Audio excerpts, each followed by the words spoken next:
Mi vecino conectó su cable de luz a mi casa, y cuando llegó la factura de $3,000 me llamó exagerado por reclamar.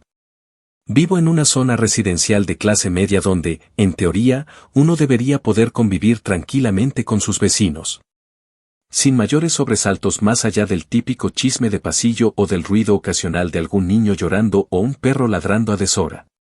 Pero yo, por desgracia, no tuve esa suerte. Hace años me mudé a este edificio creyendo que por fin iba a encontrar un espacio estable, donde pudiera vivir sin estar pendiente de que me jodieran por cada esquina, pero el universo tenía otros planes. Y me plantó justo al lado a uno de los imbéciles más descarados que he conocido en mi vida. No voy a dar nombres, no porque quiera proteger su identidad, sino porque, sinceramente, no se merece ni que lo recuerden con un apodo. Desde el principio me pareció raro. Nunca tuve un conflicto directo con él, pero sí notaba ciertas actitudes que no me cuadraban. Era de esos que saludan con una sonrisa falsa, como esa gente que dice hola vecino con una cara que no se cree ni ella misma. En más de una ocasión lo vi salir con bolsas llenas de cosas, y aunque se notaba que no trabajaba formalmente, siempre tenía algún cuento para explicar sus movimientos. Que estaba freelanceando, que hacía plata en cripto, que ayudaba a un primo en una tienda online, puras excusas rebuscadas para justificar el hecho de que, aunque no se le conocía un trabajo estable, vivía bastante cómodo. Yo no soy de meterme en la vida de los demás, pero cuando algo huele raro, uno lo nota. Todo explotó hace apenas unas semanas, cuando llegó la factura de la luz.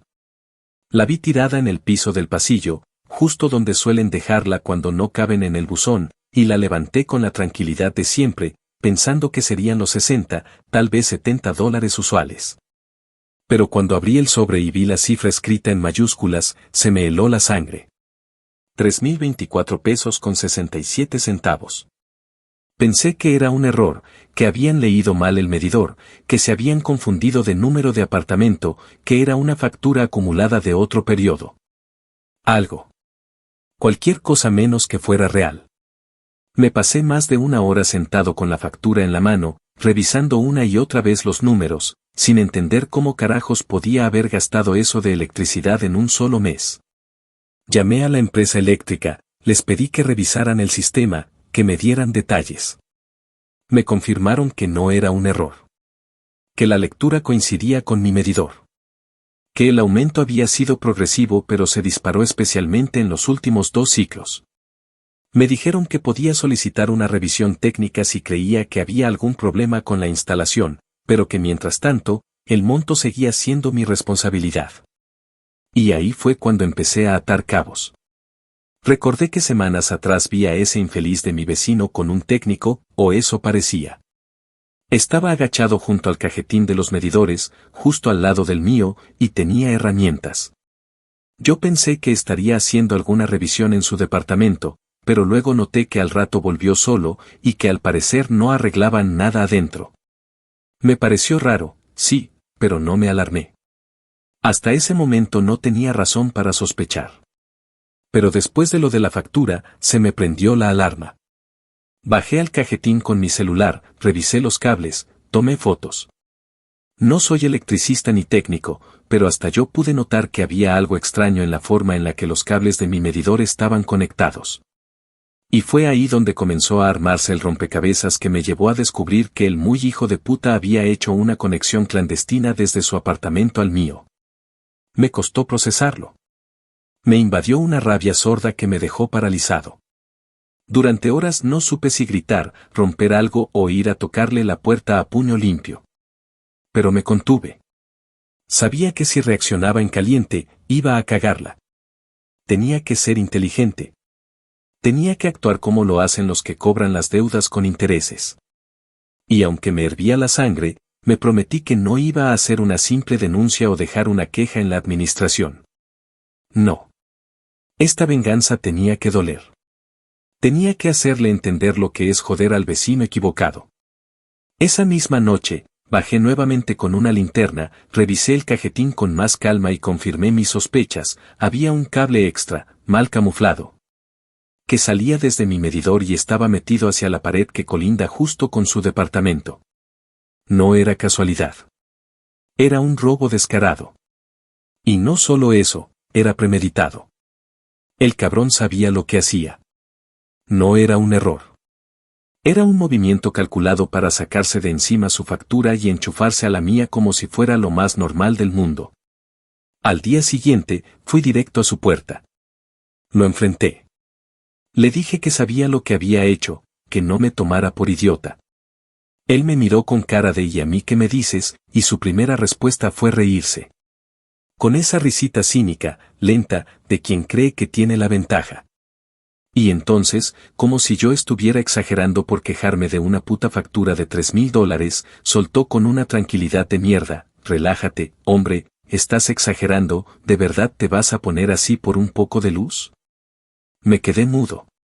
No por falta de palabras, sino porque sentí que cualquier cosa que dijera no iba a estar a la altura del nivel de descaro que acababa de presenciar. Ese tipo se había enchufado ilegalmente a mi sistema, me había triplicado la factura, y todavía tenía los cojones de burlarse en mi cara y minimizarlo como si fuera una bobería. En ese momento, entendí que el tipo no tenía ni vergüenza, ni límites, ni miedo. Y que si yo no tomaba el control de la situación, se me iba a subir a la cabeza y seguiría haciendo lo que le diera la gana. Así que tomé la decisión, me iba a vengar. No solo iba a desenchufarlo, sino que me iba a encargar de que esa risa se le borrara de la cara. De que cada centavo que me robó se le devolviera convertido en una pesadilla. Y aunque no sabía aún exactamente cómo, me prometí que esa factura, ese robo, y sobre todo esa burla, iban a costarle caro. Porque si algo tengo claro es que uno puede ser paciente, pero no pendejo. Y yo, señores, ya me había cansado de que me vieran la cara. Actualización 1. Había pasado una semana desde que enfrenté a mi vecino, y aunque la rabia seguía ardiéndome por dentro, decidí no actuar en caliente porque sabía que necesitaba tiempo para planear bien cada paso. Quería que pagara por lo que hizo, pero no de cualquier manera. No me bastaba con cortarle la conexión y denunciarlo, eso sería darle una salida fácil.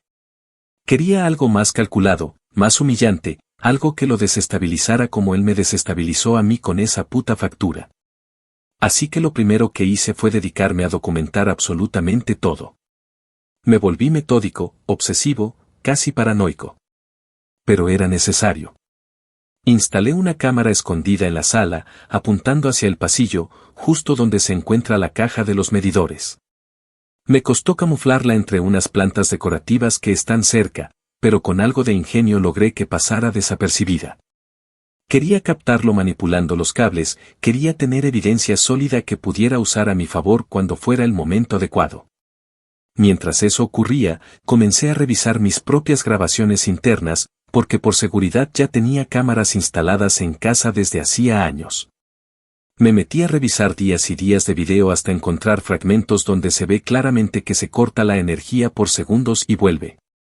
En ese momento, lo había atribuido a fallas técnicas, pero ahora tenía claro que esos cortes estaban relacionados con la conexión clandestina. Cada pequeño apagón, cada chispa que saltaba sin razón aparente, eran señales de que ese cabrón estaba jugando con mi sistema eléctrico como si fuera suyo. Lo peor de todo es que esos cortes se volvían más frecuentes durante la noche, cuando todo el mundo duerme y nadie se percata de nada. No me bastaba con saber que era él. Necesitaba pruebas sólidas para poder usar en su contra. Así que además de las grabaciones, empecé a hablar con algunos vecinos con los que tengo buena relación. No les conté todo, pero les insinué que estaba teniendo problemas con la instalación eléctrica y que sospechaba que alguien podría estar haciendo arreglos raros en los medidores. Fue cuestión de tiempo para que una vecina del 5º piso, que tiene la costumbre de asomarse a todo como si fuera la guardiana del edificio, me dijera que sí, que había visto a ese señor del 204 varias veces manipulando la caja con herramientas. Y no solo eso, también me dijo que una noche lo vio salir con una linterna y un rollo de cable, como si fuera el técnico de la empresa. Esa mujer, que normalmente me parecía insoportable con sus chismes y sus ganas de saberlo todo, en ese momento se convirtió en mi aliada silenciosa. Con cada pieza que se sumaba al rompecabezas, más clara tenía mi estrategia. Mientras tanto, él seguía comportándose como si nada. Lo veía salir por las mañanas, con su mismo aire de imbécil triunfador, saludando a medio edificio como si fuera una celebridad. Lo peor era que algunos vecinos aún lo trataban bien, como si no supieran que estaban frente a un ladrón disfrazado de buena gente. Esa doble cara me hervía la sangre. Me lo cruzaba en el pasillo y seguía con esa actitud burlona, como si yo hubiera sido el que perdió la razón por una factura alta. El cinismo que tenía era tal, que incluso se atrevió a decirme al pasar que ojalá no me cortaran la luz por no pagar esa cuenta inflada. Me reí en su cara, pero por dentro juré que ese comentario no se iba a quedar sin consecuencias. Mientras planeaba la forma de hundirlo, también comencé a tomar medidas de protección para mí. Llamé a un electricista de confianza, uno que me recomendó un colega del trabajo, y le pedí que revisara toda mi instalación eléctrica. Le conté que sospechaba de una conexión ilegal y que quería tener la certeza de cómo y desde dónde estaban robando la energía. El tipo, muy profesional, revisó todo con calma y confirmó que el cableado había sido alterado desde la caja del medidor. Incluso me mostró las marcas frescas que indicaban que los cambios eran recientes. Sacó fotos, me dejó un informe por escrito y me dijo que estaba en todo mi derecho de denunciar si quería, porque lo que habían hecho era un delito. Le pagué su trabajo, le agradecí y le pedí discreción. Ese informe lo guardé como oro. No solo era una prueba técnica, sino también una posible herramienta legal si las cosas se ponían feas. Pero como dije desde el inicio, mi objetivo no era denunciarlo de inmediato. No quería una solución rápida ni un castigo administrativo. Yo quería joderlo en serio. Y para eso necesitaba más que pruebas, necesitaba tiempo, paciencia y precisión. Así que, mientras él seguía usando la luz a costillas mías, yo seguía recopilando todo, videos, testimonios, registros de consumo. Y al mismo tiempo, preparaba el escenario para el golpe final. Porque si algo tenía claro era que la próxima vez que su nombre saliera de mi boca, no iba a ser para pedir explicaciones, iba a ser para destruirlo. Sin gritos. Sin advertencias. Sin misericordia. Actualización 2. Habían pasado ya varias semanas desde que empecé a recolectar pruebas con la paciencia meticulosa de quien no solo espera justicia, sino que la quiere servir fría y con sabor a venganza. Me dediqué a observar cada movimiento de mi vecino con la precisión de un cirujano, sin que él tuviera la menor idea de que estaba cavando su propia tumba. Lo más absurdo del asunto es que, mientras yo tejía su caída con hilos invisibles, él seguía pavoneándose por el edificio como si fuera el presidente de la junta de vecinos. A veces lo escuchaba desde mi sala cuando hablaba en el pasillo con otros inquilinos, contando historias sobre lo cara que está la energía y cómo hay que buscar maneras creativas de sobrevivir. Lo decía con esa voz altanera que usa la gente que se cree superior por salirse con la suya, y más de una vez me dieron ganas de salir y reventarle la cara contra la pared. Pero no lo hice, porque sabía que si me dejaba llevar por la rabia, arruinaría lo que estaba por venir. Durante ese tiempo me sumergí en foros, videos, y todo tipo de artículos sobre sistemas eléctricos residenciales. Quería entender con lujo de detalles cómo funcionaban las conexiones, los medidores, los puentes ilegales, todo. No solo por paranoia, sino porque necesitaba pensar como él, anticipar sus movimientos, saber qué tanto daño podía hacer o qué tan fácil podía escabullirse si lo enfrentaba. Fue en una de esas noches sin dormir, revisando diagramas y leyendo testimonios de otros casos similares, que me topé con una idea que me abrió un mundo de posibilidades. Si él había sido capaz de manipular el sistema, yo también podía usar eso en su contra. No para robarle luz, por supuesto, sino para joderle la vida desde adentro. Fue entonces cuando decidí contactar a alguien que pudiera ayudarme a llevar el plan al siguiente nivel. Un amigo de la universidad, con quien había perdido contacto pero que sabía que ahora trabajaba como técnico en instalaciones eléctricas, fue mi primera opción. Le escribí por redes, le expliqué la situación en términos generales sin entrar en demasiados detalles legales, y le pedí que viniera a revisar el sistema desde un ángulo más estratégico.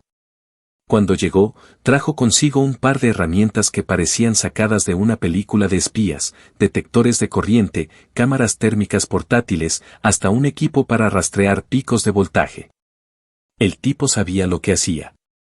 Revisamos la caja de medidores juntos, analizamos los planos, y en cuestión de minutos confirmó lo que ya sospechábamos: el desgraciado no solo se había colgado de mi medidor, sino que había montado una instalación paralela para que pareciera inofensiva. Era un puto profesional de la trampa. Con esa información en mano, comenzamos a planear cómo devolverle el golpe. Mi amigo, que no tenía pelos en la lengua, me dijo sin rodeos que había maneras de provocarle problemas técnicos que no dejaran rastros obvios pero sí le generaran un verdadero dolor de cabeza. Le pregunté qué tan seguro era eso, y me explicó que, si se hacía con cuidado, podíamos alterar el flujo de voltaje que él recibía desde la conexión ilegal y hacer que su sistema tuviera fallas constantes. Electrodomésticos que no funcionaran bien, luces que parpadearan sin explicación, bajones que hicieran saltar los protectores. Nada grave como para quemarle la casa, pero suficiente para que empezara a sospechar que algo andaba mal. Me pareció brillante. No solo era una forma sutil de vengarme, sino que me daba el placer de ver cómo su comodidad se desmoronaba poco a poco, sin que pudiera echarme la culpa de nada. Esa misma semana, ejecutamos el primer paso. Con una pequeña modificación en la caja del medidor, y sin cortar su conexión, porque eso lo alertaría, hicimos que el voltaje fluctuara levemente durante la noche. No era un cambio brusco, pero sí lo suficiente para que los aparatos electrónicos más sensibles empezaran a dar fallos. Al día siguiente, como un puto reloj suizo, lo escuché maldiciendo desde su ventana. Decía que su nevera había empezado a hacer ruidos raros y que la televisión no encendía bien. Me senté en el sofá, encendí un cigarrillo, y disfruté el inicio del caos como si estuviera viendo el primer capítulo de una serie que yo mismo había escrito. Los días siguientes fueron un festival de pequeñas desgracias. Lo vi salir 2 veces con un televisor envuelto en una manta, como si fuera a repararlo. Escuché que se quejaba con otro vecino de que su microondas había dejado de funcionar y que la energía del edificio estaba toda jodida. No tenía ni idea de que esa energía jodida era un regalo mío. Por dentro, sentía una mezcla extraña de justicia y satisfacción. Porque aunque no recuperaba los $3,000 de la factura, al menos empezaba a cobrarle en incomodidad, en frustración, en descontrol. A pesar de eso, no me conformaba. Esto solo era el primer nivel. Quería llevarlo al límite. Quería que el tipo sintiera que su vida, poco a poco, se estaba viniendo abajo. Porque así como él no tuvo ni un gramo de empatía cuando decidió robarme y burlarse en mi cara, yo tampoco iba a tener compasión cuando llegara su turno de pagar. Esta historia aún no terminaba. Apenas estaba comenzando a ponerse buena. Actualización 3. Un mes después de haber iniciado el saboteo controlado al sistema eléctrico del vecino, ya los efectos eran visibles y crecientes. Casi como una infección que empieza en un dedo y se esparce lentamente hasta invadir todo el cuerpo. Él aún no tenía ni la más remota idea de que era yo quien estaba detrás de todo, lo cual hacía que cada una de sus quejas, de sus berrinches y de sus intentos por encontrar soluciones técnicas inútiles, se sintieran como una dulce confirmación de que mi plan iba viento en popa. El muy idiota incluso llegó a escribir un mensaje en el grupo del edificio que decía, textualmente: ¿alguien más ha notado fallas eléctricas en los últimos días? Mi router se apaga solo, la licuadora echa chispas y el aire acondicionado parece poseído. ¿Será un problema general o solo mi suerte de mierda? Nadie le respondió.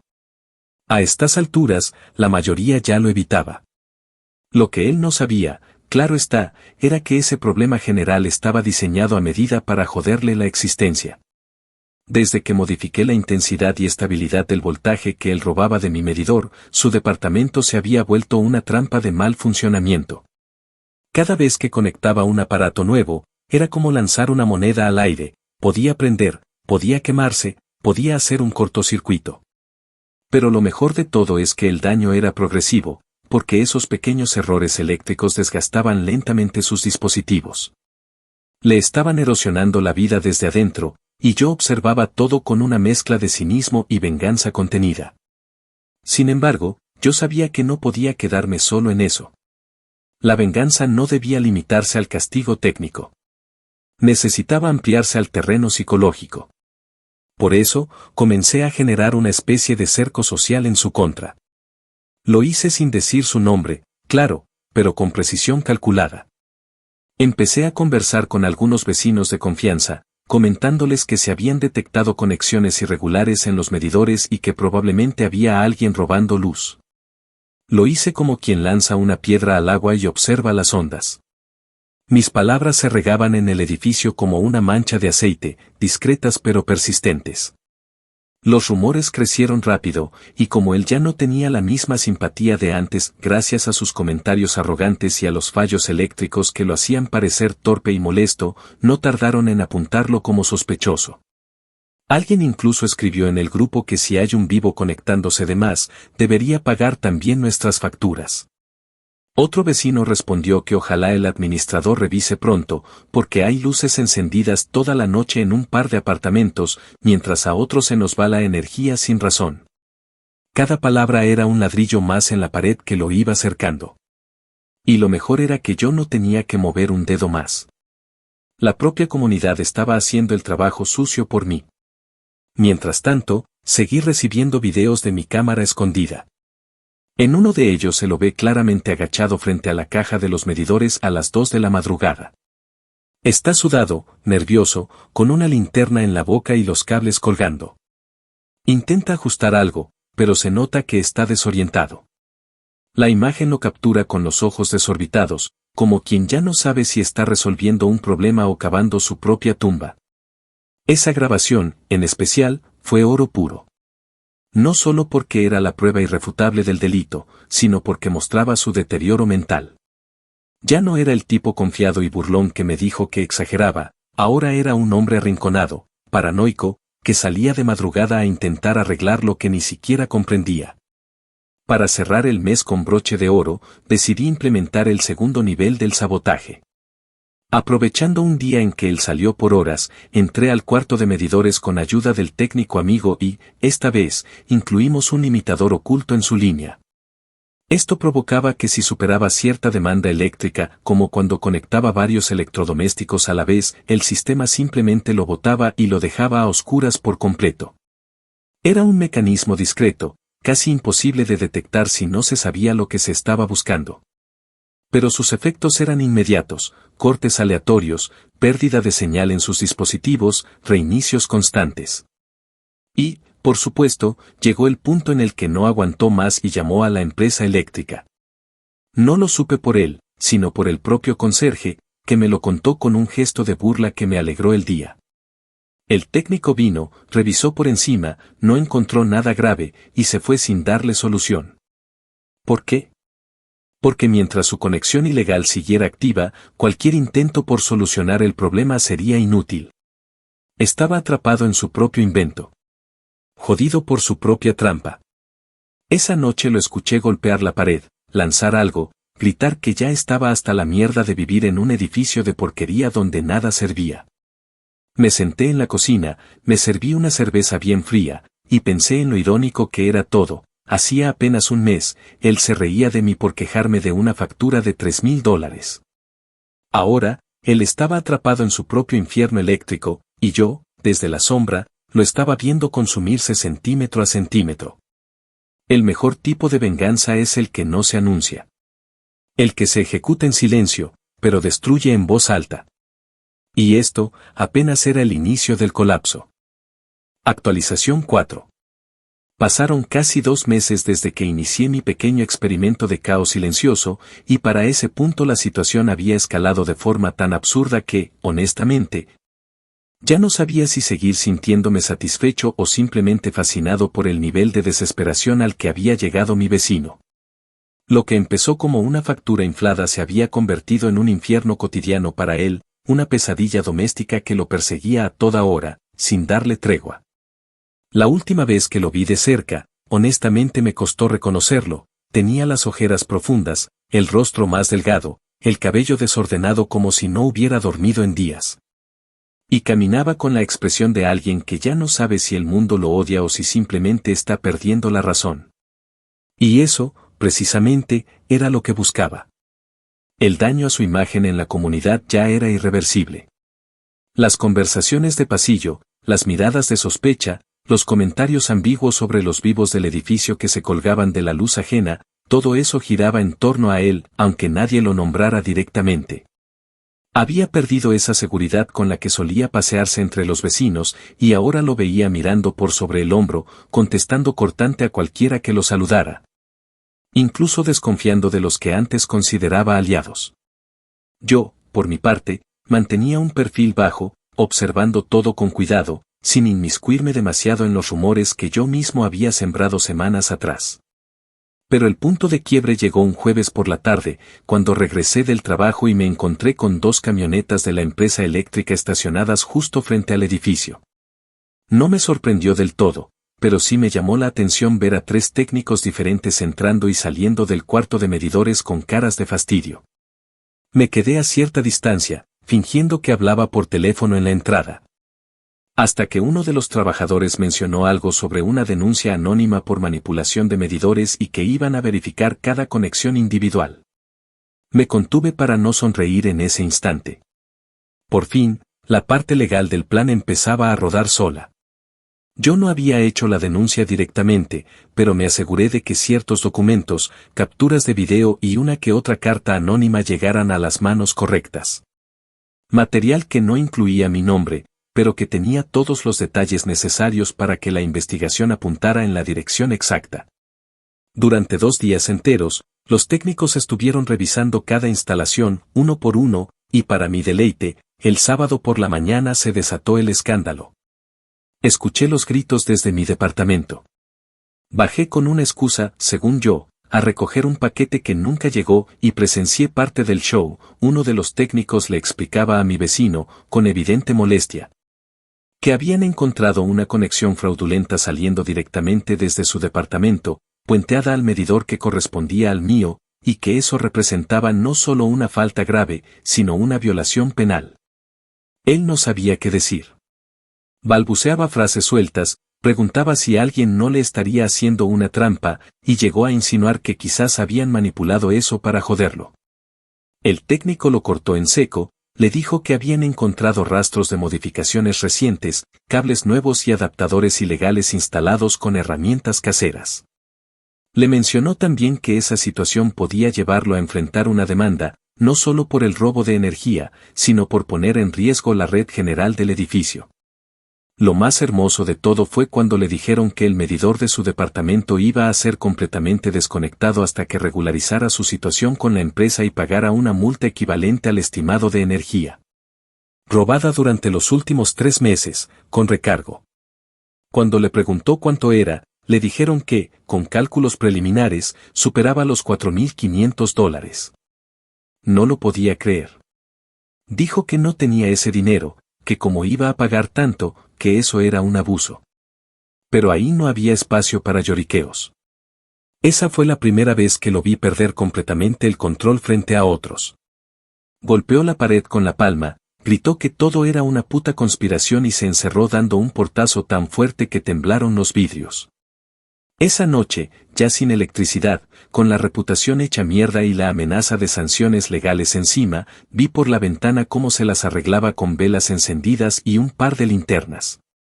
Se movía por su sala como un náufrago en su propia casa, cargando su celular con una batería portátil y usando el calor de una estufa vieja a gas para hacerse una sopa instantánea.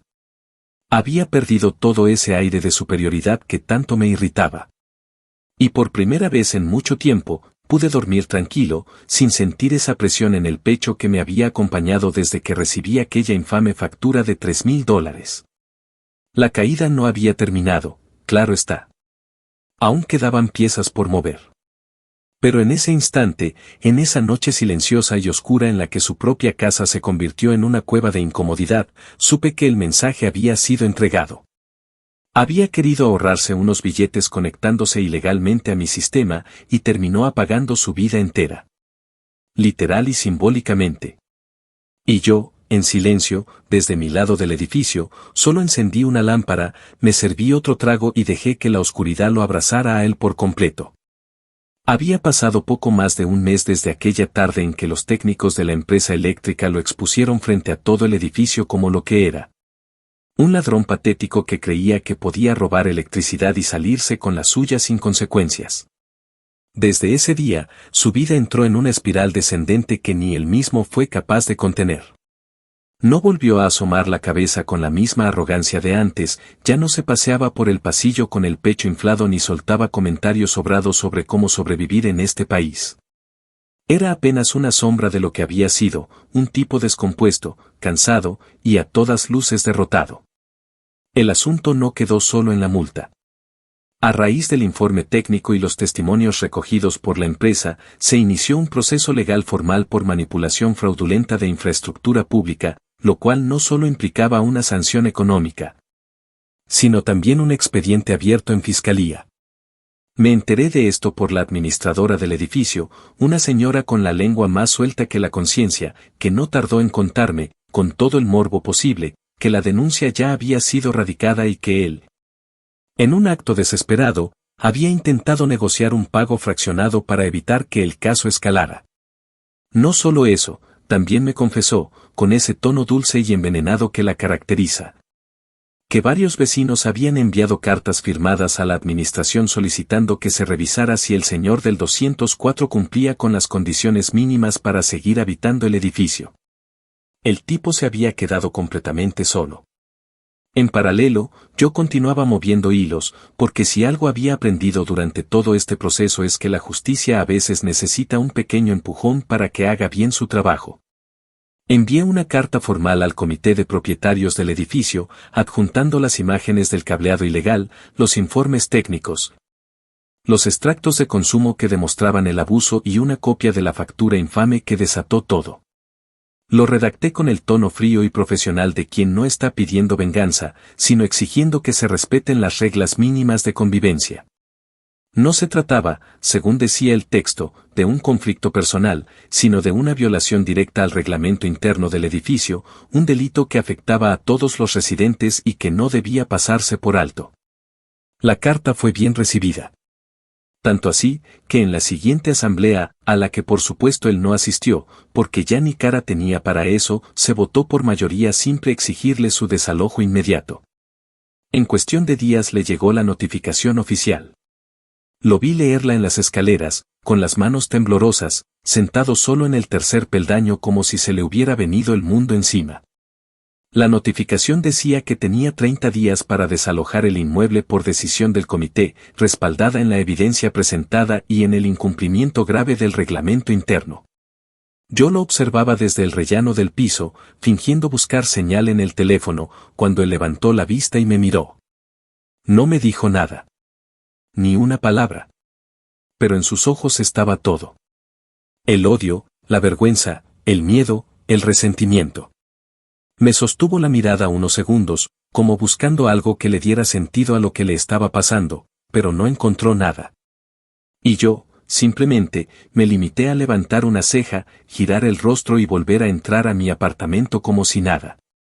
Porque para ese punto, su derrota ya no me requería. Ya no necesitaba empujarlo. Él solo se estaba cayendo. Los días siguientes fueron un desfile silencioso de cajas, bolsas, muebles envueltos en cobijas baratas y electrodomésticos dañados. Lo vi hacer más de 5 viajes al basurero común, tirando lo que alguna vez consideró valioso. La televisión, rota. El microondas, oxidado. La licuadora, inservible. Todo lo que una vez usó gracias a la energía que me robó, ahora lo arrastraba como peso muerto. No hubo despedida. No hubo disculpas. Una mañana, sin aviso, se fue. Se largó con la cabeza agachada, sin mirar atrás, empujando una maleta rota y cargando en la espalda toda la miseria que él mismo se construyó. Esa noche, el edificio entero respiró distinto. Había silencio. Una calma densa, como si hubiéramos sacado un tumor sin anestesia. Algunos vecinos me enviaron mensajes privados agradeciendo lo bien que manejé la situación, otros simplemente dejaron de preguntar. Yo no respondí mucho. No lo necesitaba. Porque sabía que todo había terminado. Que el tipo que se rió en mi cara por haberme clavado una factura de $3,000, que me llamó exagerado como si yo fuera un loco por exigir respeto. Había recibido una lección tan minuciosa y jodidamente bien ejecutada que, por el resto de su vida, cada vez que escuche un zumbido eléctrico va a recordar esta historia. Y yo, bueno, yo aprendí que la venganza no siempre viene con gritos ni puñetazos. A veces viene con silencio, con estrategia, con paciencia. A veces se construye como una tormenta que nadie ve venir hasta que ya es demasiado tarde. Pero sobre todo, aprendí que uno no puede dejarse joder por nadie. Porque cuando te das tu lugar y te lo tomas en serio, incluso el más descarado de los cabrones termina apagado. Literalmente.